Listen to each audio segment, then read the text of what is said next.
УКМК суу ресурстары Айыл чарба министринин орун басары Самат Насирдинов, ветеринардык кызматтын директору Улукбек Кожобергенов баштаган бир нече адамды кармаганын 20 августта жарыялады. Маалыматка ылайык, бул адамдар кызмат абалынан пайдаланып, мал жандыкты коңшу өлкөгө сатууга квота берүү боюнча коррупциялык схеманы уюштурууга шектелүүдө. Ал адамдардын малы бар экендиги жөнүндө актылар Айыл чарба министрлигинин кызмат адамдарынын көрсөтмөсү боюнча райондук ветеринардык башкармалыктын кызматкерлери тарабынан бурмаланган. Ортомчу болгон ишкерлер мыйзамсыз алынган квоталарды дыйкандарга жана малды экспорттоо менен алектенгендерге бир бодо малга $300, майда жандыкка 5000 сомдон сатышканы аныкталган. Атайын кызмат бул коррупциялык схемадан 40 000ден ашык бодо мал Жалал Абад облусу аркылуу Өзбекстанга мыйзамсыз чыгарылып, өлкөдө эттин кымбатташына себеп болгонун кошумчалады. Шектүүлөрдүн жакындары менен адвокаттары комментарий бере элек. Айыл чарба министрлиги атайын кызмат кармаган кызматкерлери тууралуу комментарий берип, тергөөнүн кызыкчылыгын эске алуу менен азырынча иштин жагдайларын ачыктоо мүмкүн эмес экенин, бирок министрликтин кызматкерлери милдеттерин так жана кынтыксыз аткарууга дайым аракет кылып келатканын билдирди. Буга чейин Жогорку Кеңештин депутаты Жанар Акаев аталган схемалар боюнча парламентте бир нече жолу маселе көтөргөн. Анда Акаев ветеринардык кызматтын жетекчилигинин ишмердигин текшерүүнү талап кылган. Ветеринария кызматынын азыркы жетекчиси жаш жигит дейт, Улукбек фамилиясын унутуп калдым. Ошол жигитке деп акча чогултабыз дейт. Бардыгы Улукбекке 100 сомдон деп ар бир малдан.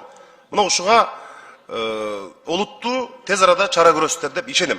Ошол жерде ишкерлердин баарынан сурасаңыздар тасыктап берет. Кыргызстанда соңку учурда эттин баасы кымбаттап, аны көзөмөлгө алууга мамлекеттик органдар киришкен. 11-августтан тарта анын баасына 90 күнгө мамлекеттик көзөмөл киргизилген. Мындай чечим баанын негизсиз кымбатташына жол бербөө жана калк үчүн продукциянын жеткиликтүүлүгүн камсыз кылуу максатында кабыл алынган. Ошондой эле мал жандыкты сыртка ташуу убактылуу токтотулган. Агенттик бекиткен бага ылайык аймактарда жана Борбор калаада уйдун эти 650-680 сомдон, койдун эти 670-690 сомдон сатылууга тийиш. Азыр мекеме кызматкерлери аймактарда рейд жүргүзүп, базарларды, эт саткан дүкөндөрдү текшерүү жүргүзүп жатышат. Адистер мал жандыкты сыртка сатуу эттин кымбатташынын себептеринин бири экенин белгилешет. Экономист Төлөн Абдыров эттин баасын ооздуктоо боюнча мамлекеттин аракеттери кайсы бир деңгээлде жакшы экенин, бирок анын таасири убактылуу гана болорун белгилейт. Мындан улам Айыл чарба министрлиги тийиштүү адистер менен бул тармакты терең талдап, анын жыйынтыгына ылайык иш алып барса дурус болмок деген пикирин билдирди. Ошол малды өстүрүп, андан кийин сатып, пайдасын көрөйүн деп атса, биз болсо туралып жок. Баа момундай болот, мындан өйдө сата албайсың десе, анда ал болсо кийин мал менен деле бир алектенбейт да, ошол малдын баарын союп салып туруп башка бир ишке өтүп кетет да. Саткандардын балким баасы өтө төмөн, анан ошо ортодо жанакындай алып сатарлар болсо, анда чараларды аларга киргизиш керек, талдоо болуш керек да.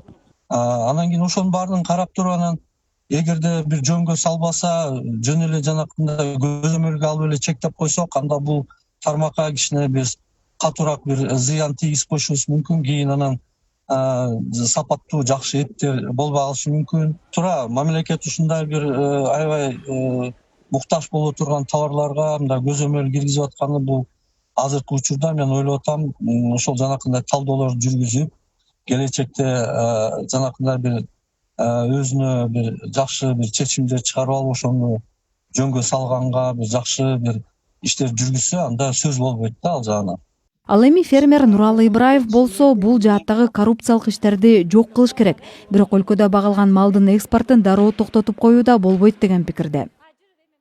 Бир бодону байлап сатуу үчүн бир 6-7 ай убакыт кетет да. 6-7 айда күнүнө эсептесең 3 килограммдан жем кетет, чөбү кетет. 6-7 айда кунун көп эле жейт да. Баасы быйылкы жылда негизи жакшы эле болуп атат. Былтыркы жылдары арзан болчу да, эттин баасы кымбат болуп атат. Перекупщиктерде ойношу мүмкүн аларда. Биз берсек азыр 550-40 ошондойдон беребиз килограмм. 20-25 баш кийребиз потокуга. 6-7 ай турат. Жазында алып чыгабыз, жазында кандай баа болот. ким билет аны.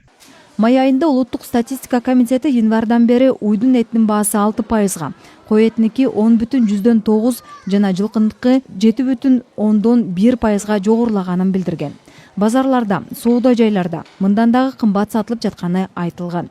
Өкмөттүн басма сөз кызматы билдиргендей, мамлекеттик ишканалар уйдун этин сырттан дагы сатып алууда. Быйылкы жылдын башынан бери бодо мал, жылкы жана үй канаттууларын Орусиядан импорттоо көрсөткүчү 5 эседен 10 эсеге чейин өскөнү кабарланган. Кундуз Кызылжарова, Амантай Шакиров, Азаттык, Бишкек.